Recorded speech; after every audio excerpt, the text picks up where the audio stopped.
Welcome to NS pest control. చెదలు లేదా చీమల సమస్య నివారించడానికి మేజర్ గా 2 రకాల పద్ధతులు మనం ఫాలో అవుతాం. దాంట్లో మొదటిది వచ్చేసి pre construction method. Pre construction అనగానే మీకు అర్థమైపోయి ఉండొచ్చు, ఇల్లు కట్టే సమయంలో లేదా కట్టడానికంటే ముందే తీసుకునే జాగ్రత్తలు ఇవి.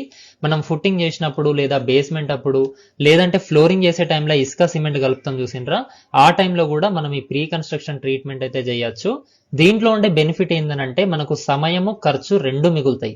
ఎందుకనంటే మనం సమస్య ఎదురైన తర్వాత కాదు చేసేది, ముందే రాకుండా జాగ్రత్త పడుతున్నాం కాబట్టి సమయము డబ్బులు రెండు మిగలడానికి అవకాశం ఉంటది. ఎట్ ది సేమ్ టైం మన ఇంటి దృఢత్వం కూడా పాడవకుండా ఉంటది. ఎందుకు అనంటే ఇంకొక మెథడ్ ఉంటది, ఇది పోస్ట్ కన్స్ట్రక్షన్ మెథడ్.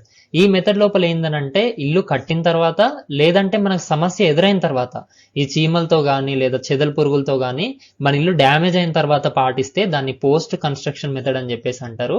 దీనివల్ల ఏమవుద్దనంటే మన గోడలకి గానీ కబోర్డ్స్ కి గానీ హోల్ చేయాల్సి రావచ్చు. అట్లా చేయడం వల్ల అవి వాటి స్ట్రెంగ్త్ అనేది కోల్పోతాయి. ఎట్ ది సేమ్ టైం వాటి అందం కూడా దెబ్బతింటది.